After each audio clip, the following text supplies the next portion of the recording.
ఆంజనేయ స్వామి గుడి. ఆంజనేయ స్వామి గుడి బయట ఎంత బాగుందో చూడండి. గార్డెను చక్కగా ఉంది. ధ్వజస్తంభం లోపల కనిపిస్తూ ఉంది. ఆంజనేయ స్వామి తల భాగం కూడా మీకు ఇక్కడ కనిపిస్తూ ఉంది. బయట ఒక రౌండ్ ఉంది. ఇది లోపల సెకండ్ రౌండు. కానీ గుడి లోపలికైతే తాళాలు వేశారు. గుడి బయట గార్డెను చాలా బాగుంది.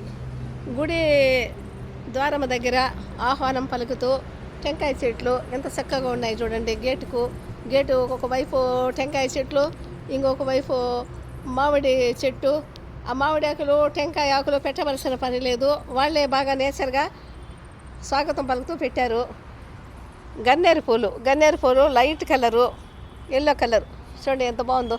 ఎల్లో కలరు చక్కగా చూడడానికి ఎంత అందంగా ఉంటుంది.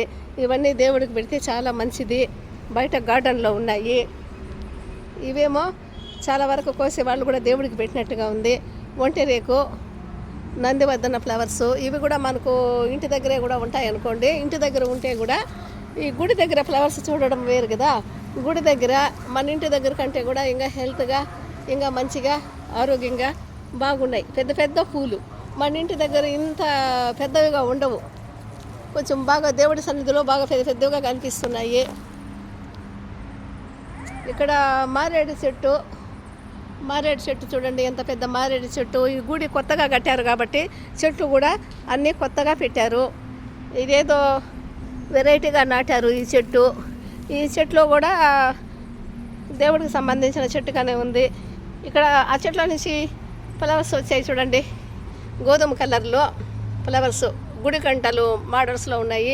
గుడి గంటలు ఫస్ట్ ఇలా మొగ్గలు వచ్చి ఇది గుడి గంటలు ఎలా ఉంటాయో అలాగా కాసాయి. చాలా బాగున్నాయి చూడడానికి. చూడండి గంట ఆకారంలోనే ఉన్నాయి పువ్వులు. మీరు మస్తుగా చూసే ఉంటారు.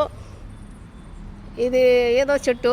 ఇది కూడా దేవుడికి సంబంధించిన చెట్టుగానే ఉంది. టెంపుల్కి సంబంధించిన చెట్టుగానే ఉంది. ఇది చాలా టెంపుల్స్లో నేను చూసినాను. ఇది కదంబ వృక్షంగా ఉంది.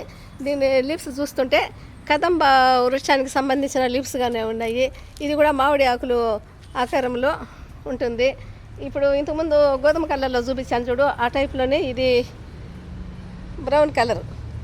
మొగ్గలు మాత్రమే కనిపిస్తున్నాయి. ఫ్లవర్స్ అంతా తీసేసినట్టుగా ఉంది. ఫ్లవర్ ఎక్కడ కనపడడం లేదు. ఇదిగో పెద్ద మొగ్గలు. ఇవి కూడా పెద్దగా పెంచుకుంటాయి. చాలా అందంగా ఉంటాయి. దేవుడికి బాగా పనికొస్తాయి. ఇక్కడ మాను సంపంగి అని అవి కూడా సైడ్లో ఎక్కువ ఉంటాయి. మాను సంపంగి ఫ్లవర్స్ లాగానే ఉంది. మంచి సువాసనలు వెదజల్లుతుంది. చాలా బాగుంది. ఇది మాను సంపంగి ఒంటి రేఖలో ఉంటుంది. ఈ చెట్టు ఏమో మాను సంపంగి చెట్టులాగానే ఉంది. కానీ పువ్వులు మాత్రము బాగా చిక్కగా బాగా చూడండి ముద్ద మందారలాగా ఇడిగినాయి. చాలా మంచి వాసన మంచిగా వస్తుంది. స్మెల్ ఫ్రెష్గా ఉంటే వైట్గా ఉంటాయి, లేకపోతే వాడిపోతాయి. చాలా బాగున్నాయి చూడండి. అన్నీ దేవుడికి కోసేసినట్టుగా ఉండారు ఫ్లవర్స్. ఇది వైట్ కలర్ గన్నేరు పూలు కూడా చాలా బాగుంటాయి. ఈ గన్నేరు పూలు లైట్ ఎల్లో ఆకారం ఉంది, వైట్ కలర్ ఉంది. నాకైతే తెలుపు కలర్ బాగా ఇష్టము. ఈ గన్నేరు పూలు అంటుకున్నా కానీ వీటిని ఆకులు అవన్నీ అంటుకున్నా కూడా ఈ చెట్లో కొంచెం పువ్వులు కోస్తే కూడా కానీ చేతులు పరిశుభ్రత చేసుకోవాలి.